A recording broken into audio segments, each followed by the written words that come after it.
Hello, beautiful souls. With Termidor here from Soul Healing Tribe and Awakening the Healer Within. And I want to talk to you today about energetic cores and why we get triggered by people, situations, experiences, objects, sounds, smells, touch, and anything else that you can think of. So even work colleagues, right? People, babies, whatever may be triggering you is happening for a reason. So in shamanism and in some of the spiritual practices that I practice, we know that everything in this reality is more than just what we see in the physical. We really know that there is more than this reality. This is very hard for some people to understand, but it is important for you to know this as we continue with this conversation so that it can make sense. And this has been proven by quantum physics that 95% cannot be seen. It's just dark matter. It is dark, pure dark. It's not evil, it's just dark matter. So that means that about 5% is what we perceive in this reality, right? 5% is what we can see and touch, perhaps. So why is this related to energy exchange, though? Because I always talk about energy exchange. And what I believe is that when we start connecting with energies, when we start connecting with our energies, depending on some of the things that are going on within us and with them, we may develop these energetic cores that some people think, oh, yeah, we are connected. No, when I'm talking about these energetic cores, my perception is that none of these cores are good. The reason why is because any cord that is attached to you is taking energy from you, just like if you have cords that are attached to other people, you're taking energy from them, which humans are energy. When we don't have attachments to someone, we can love them, we can respect them, we can be around them, but we don't need to take energy from them. When we come in contact with them, is a very soft embrace of the energy field. It doesn't have to take me. It doesn't have to trap me. It doesn't have to suck energy. I don't have to pull energy from somebody else. All we can do is acknowledge each other. I see you, you see me, and we are in that divine communion in that moment. But we don't take from each other. Not in that way. When we have energy cores, we are taking energy that we think we need from someone. And sometimes we do this unconsciously because you maybe come and meet someone and you are meeting with them and you're giving them something in return for something that you believe that you need because you think you don't have. What I mean is, let's say you meet someone and you have issues with self-love, self-worth, valuing yourself, respecting yourself. Maybe you think that you need other people in order to be valuable, that you need to be needed in order to be valuable and wanted. That means when you meet someone that have the wounds that resonate with you, they're also going to want to be needed. They might also want to give you so that they can feel needed. So you are vibrating at the same frequency. We have wounds that we need to work through. And when we meet these people that make us feel needed, that make us feel wanted, that makes us feel special, then we feel like we're those things. But when those people don't want to be engaged with us, then we feel like we need them or I'm not worthy because they left me. So we have abandonment and rejection issues. We may have self-worth issues. We may have confidence issues, low self-esteem. So that's what I'm talking about. So any energy course that is attached to you, and how do you find if you have this energy course is by doing a meditation and visualizing your body and looking at the energies within you. Are they any cores? Are they any balls of energy? When we come in contact with someone and we develop this core, initially they're very skinny threads. But the more that you're in touch with these people and the more that you depend on them and the more past lives you had together and other experiences, these cores are going to get bigger and bigger and bigger. And sometimes they can even wrap around like a ball. Trying to see if I have a ball here, but you know what a ball looks like. When they wrap around like a ball, you have such entanglement with these people, with these course, and one core may be with so many different people that you have entangled all of these energies because of many different past life experiences, many different timelines, many experiences in between rounds. So, or other planetary lives. So these entanglements, when you do ayahuasca and you feel the energy of the yahe coming up and you feel the balls and all of that, that's the energy being released of entanglements, of energetic balls that have been there blocking the different energy centers or different parts of your body, not just the seventh chakra, but any parts of your body. They could be in the hands, they could be in the feet, in the knee, in the foot, they could be in the back, in the sides, they could be in the different organs, they could be in the different side of the neck, they could be anywhere, they could be in the eyes, they could anywhere in your body. You can have this course. It is not just on the seven chakras. I think that's something that a lot of people don't understand. So when we are working on releasing this energy cores, sometimes you might see them as tubes, really black, large tubes. You might see them like really big balls or little balls or disc even, depending on what happened in that relationship, how many lives, how many experiences connecting you to these people. And when the energy gets entangled, you may not be just dealing with one person, you may be dealing with many, many different people, because these are balls of wounds that you need to heal in order for you to release these people properly. It's not going to be like, sometimes people do a little exercise and I'm going to fire this little paper and release someone. The more, the stronger the core, the more healing you're going to have to do to release those cores properly. Just doing a little fire ceremony is not going to do it, because the energy has been so entangled. Sure, it can help to start the process, but it's not going to fix the process. You're going to have to do deeper work. You're going to have to go into what made you want these people, what within you was missing that wanted to have these people basically confirm to you that you were seen, that you were felt, that you were needed, that you were valuable, and so on. So even when we meet someone that we really like and we're like, oh, I feel like I know this person, and you have that connection, right? Because your energy is resonating at the same frequency, basically. So how do we develop this energy course, though? It's when we get attached to people due to past wounds that we have, open wounds that we haven't been able to heal, being wanted, trying to belong, wanting to be needed, to be accepted, to be liked, to be admired. I think you get the idea. So when we have these open wounds and we start connecting with clients, friends, family, work colleagues, community leaders, or whoever it is, your children's even, you may get attached to your children's. You may have deep course with your children, and you have no idea. If you're trying to live life through your children's and that's all you do, or that's a big part of what you do, meaning it's not healthy because you want them to be mini you. That means that you have developed such a strong core that you are in their ears even when you're not there physically. And that's pretty sad. I see a lot of clients with these issues. We have these cores that we connect to our parents, siblings, neighbors, friends, frenemies, people we spend a lot of time looking at on TV, like Hollywood movie stars. And why though?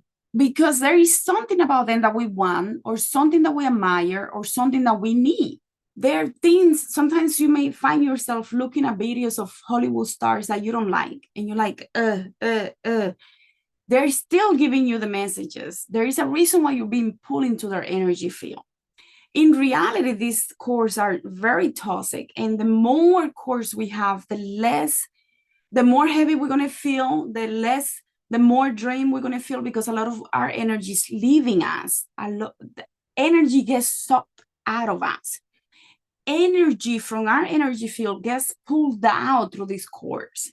This is very serious work. A lot of people that are very tired, fatigued, having issues, they may have hundreds and thousands of cores, and they have no idea that they have these cores that are pulling energy. It's not just the ETs that are trying to take energy from us. We humans do it to ourselves. When we have these codependent relationships, these wounds can become so entangled, and they may look like a spider web. And this spider web may keep you trapped. Sometimes you see cords that are wrapped around the person's hand or feet or the stomach or the throat or the third eye, or like they're just completely stuck because they have so many cords that are keeping them bounded so they cannot move forward. The cords don't have to be from past life or in the womb. It can be from this current life right here, right now, and the person is just not understanding that they have codependency issues and that they do things to be liked, to be admired, to be respected, but in reality, they may even get angry when somebody wants too much out of them and they don't feel value. So this is key, because if you have this course, you really need to start working on releasing this course, on working through those open wounds so that you can feel better and that you can feel all of your energy, because a lot of your energy is leaving your body. So you may feel stuck. You may feel like these cores are so strong sometimes that they can require months and years of work, because you have been really trapped in a web of entanglement with, let's say from this life, hundreds of people, or even if it's just 20 people, but the cores are so deep that you cannot move forward. Sometimes people don't. The way that I like to find these cores is by the way that we get triggered. And I'm going to go into that because I want you to see how these cores can be the clue for you to know why you're being triggered. And when you're being triggered, what those triggers are trying to tell you, because that's your subconscious, that's your brain letting you know as well. Something is here that we need to work through. Wake up.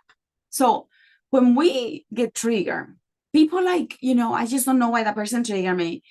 When we get triggered, it's because it's time to release wounds that are open in our subconscious and unconscious mind. And the brain is firing different neurons. And this was just proven in the 1990s, where scientists, researchers found the mirror neurons. And they found that in monkeys, the monkeys were just observing some of the researchers eat, and the brain started firing. The mirror neurons come online when we get triggered. The neurons in our brain, parts of the different regions of our brain the mirror neurons are being triggered. And what happens when that's being done? It is pretty amazing, to be honest, because when the mirror neurons come online and they start firing each other, what's happening is that everything, absolutely everything that we think, that we see, that we hear, that we smell, that we do, anything at all from this life, in between life, in the womb, past lives, other lives, is in our subconscious and unconscious. Only 10% is in the conscious mind. Everything else is in the subconscious and unconscious. So the mirror neurons are letting our brains know there is something here that resembles something that happened to us sometime in whatever timeline, and you need to be aware of it now. Now, the problem is that a lot of us, we think, we just being triggered because that person is very annoying. Sometimes we get triggered because we need to realize that we learned the lesson and we have to acknowledge that we need to let it go. But most of the time, we are being triggered to be reminded that there is work that needs to be done, that we need to let go previous situations and change the way we see those situations. So it's not that we're going to make those situations disappear. It's the way that we see those situations need to change within us. Meaning, instead of repressing, because when it is in the subconscious and it is not in the conscious mind, we have suppressed that information. Why we suppress the information is because most of the time we need to survive the situation, or we don't think it's important, or we don't think it's the right time, or it happened when we come into this life. It gets suppressed when we go through the canal and we come, new life, and we forget everything that happened in past lives and other lives and in between lives and in the womb. But if you're being triggered, it's because it is time for you to be aware of it. Have you been with friends where they have always been the same, and then from one moment to another you start noticing that you're being triggered, but you've been friends for 20 years and it is just now that you realize that you're being triggered after you started some of your healing journey? Why? Because it is time now to be aware so that you can change the way that information is registered in your subconscious and your consciousness. So we have to change it from wounds, trauma, limiting beliefs, limiting behaviors to wisdom. So the mirror neurons are helping us transform the pain, the suffering, the limiting beliefs, the limiting behaviors, the repressed emotions to wisdom. It's beautiful work, really beautiful. So when the mirror neurons, the way that I see it, you can choose another way to see it. This is just the way that I'm seeing it. That's what I'm sharing with you. So the way that I see it is everything that is in the subconscious and unconscious, when we're getting triggered, now has the opportunity to be transmuted, to be understood, to be accepted.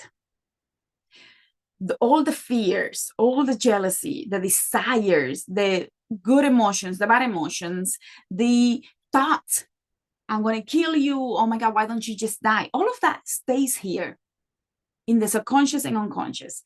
When we get triggered, we are being reminded we have those emotions, desires, pain, suffering, whatever it may be. And it is now to help you transcend that by accepting, acknowledging, and transmuting the way that you see that. So I can change the fear to strength, to courage. I can change the jealousy and envy to acceptance, to accepting the way that I am. I don't have to compare myself to somebody else. I can change the anger to excitement. So I am transmuting the things that I repressed because I wasn't ready at that moment to the things that I desire that are in alignment with my true higher self, sacred self. But there is no way to do that sometimes unless we get triggered. So the mirror neurons are just letting us know everything around us is holographic. Everything around us is part of us, and it is giving us the opportunity to interact so that we can understand ourselves. So it's just a beautiful process. When we start seeing it like this, we don't have to be so angry because we continue to get triggered by certain people or situations or experiences, right? Outcomes, etc. So when we get the mirror neurons firing up when somebody does something that we desire or that we repel, we get triggered because we are ready to work on it. Then maybe there is something there secretly that we want that they're doing, or something that we hate because it's at a deeper level, it's a part of us that we are rejecting and that we hate, something that we don't want within us. Those thoughts of hurting other people physically, emotionally, sexually, whatever way. So there is so much that we're repressing, and all of those things are part of the shadow self. I don't really like to use the word shadow self, but I know that's how most of us understand it. So the shadow aspect that has repressed all of those low vibration emotions, desires, and parts of who we are, it is being stored in the unconscious and subconscious. And when somebody does something that reminds us of those parts, that's when we really, really get triggered, because we get so angry with those people because we're getting angry with the fact that there is a part of us that also resonates with that. But we are so afraid of facing those parts that we repress them even more. And we get angry with the person that is doing the behavior because we're not ready. We don't think we're ready to confront that part of us that have accumulated all of these experiences of everything that we have repelled within us, rejected, abandoned, that we eventually it grows into an energy being. And that energy being is constantly on you. You need to work through this. You need to heal this. And we feel like we're being triggered by people because they are mean, because this, because of that. You know, sometimes it's all about us. And sometimes it is to let us know, wow, we have learned the lesson. I don't have to be, I can have empathy for you because I don't have to be triggered by what you just said, right? That's different than being angry and ready to attack, because that's the animalistic part of us that we have ready to go. Like all of us, we have an animal within us that is just ready to go. If you want to find that animal, just look at your zodiac. That's a huge clue, right? Maybe we'll do a video on this in the future. So a lot of people are going to say, but they just found this in the 90s. Our ancestors knew this. Our ancestors knew this. The more work that you do with your ancestors, the more wisdom you find.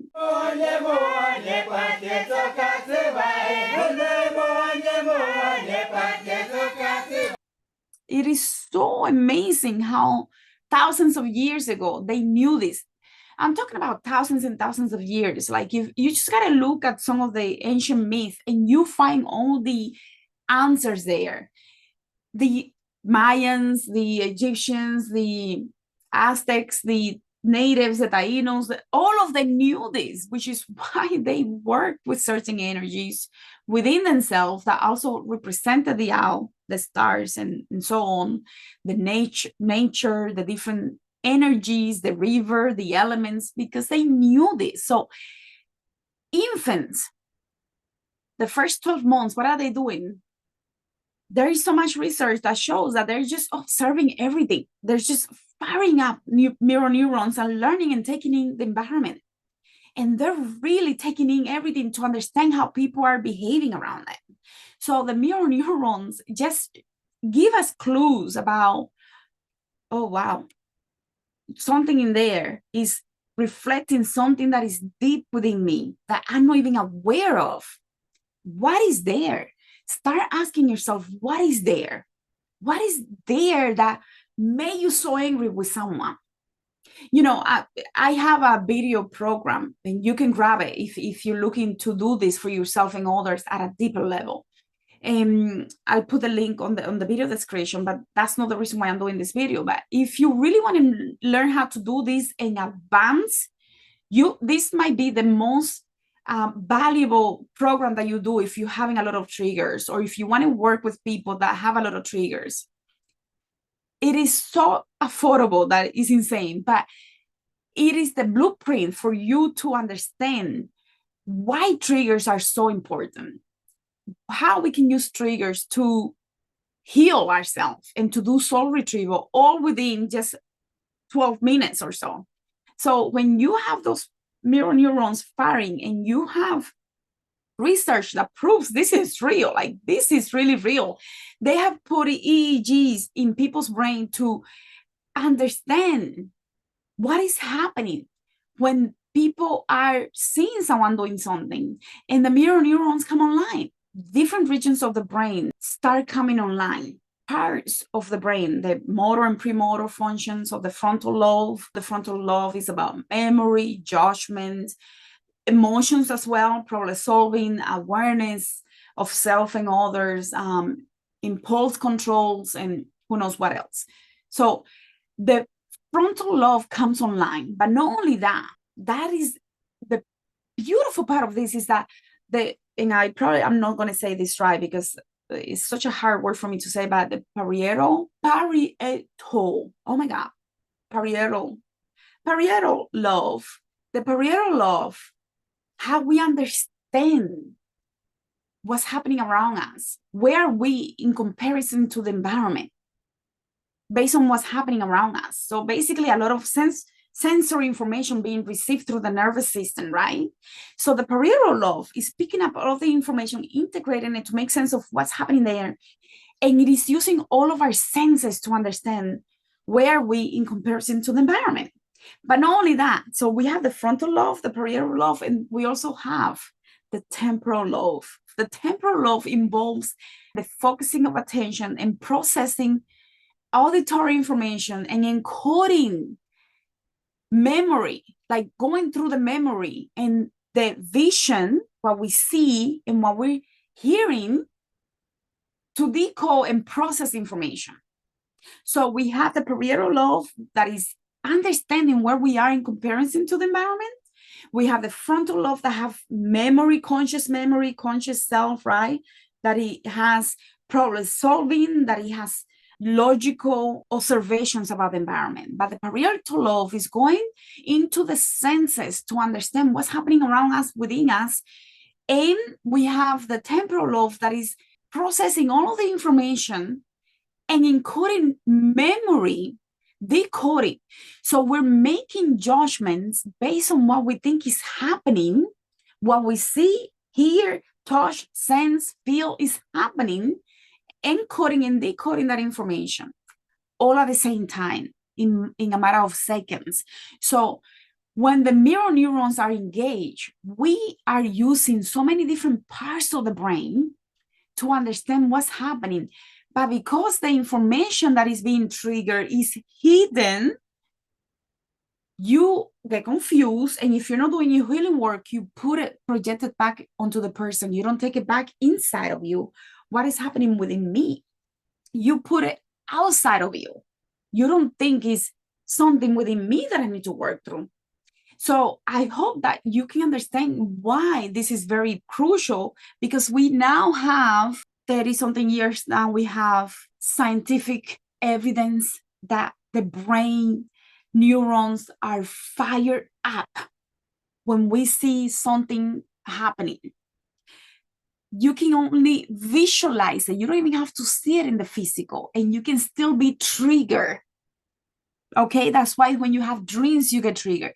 That's why when we have meditations, we can get triggered. When we have certain experiences, when we are seeing with our inner eyes, we can get easily triggered because a lot of work is being done inside the brain for us to decode what is there for us to work through, to heal. We're basically projecting when we get triggered, and we say it's because of them, we are projecting our unhealed parts of ourselves onto others. Listen, we all do it. I still do it, and I have to go through my blueprint and go through that process to release triggers, because the worst thing that we can do is keep the trigger without doing something about it, because we start having negative feelings towards that person and we develop those cores. That's why I want you to understand all of this, because you can also develop cores with people that you don't like. You can. So if you have these triggers towards someone is triggering you and they just keep nagging you, maybe that person also definitely has something with you. The more that you know these people at an intimate level, the stronger the core and the more impactful it is for you to work through those triggers. So we need to stop projecting our unhealed parts of ourselves onto others. Those people that trigger us significantly, they may be giving us a great gift to heal, but we may not pay attention to it because we are so in the trigger that we don't see the gift of the trigger. When we accept the things that we need to work through, that we need to let go of in order for us to be the better person that we want to be more in alignment with our higher self, to show up in life the way that we want to be the person that we desire to be, the healed person that we desire to be. We then stop rejecting the parts of ourselves that sometimes those parts is where the magic is. Those parts have so much wisdom and courage and vitality, wisdom. I mean, it's like we cannot get to the higher self without working on that part that is wounded, those parts, because sometimes it's multiple that are making this shadow self who it is.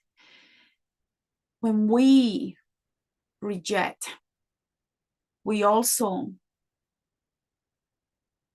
have these cores that have so much entanglement that prevent us from moving forward and seeing and opening our third eyes.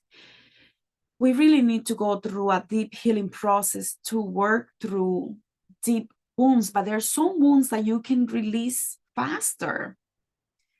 There are some wounds that you can do a fire ritual and release.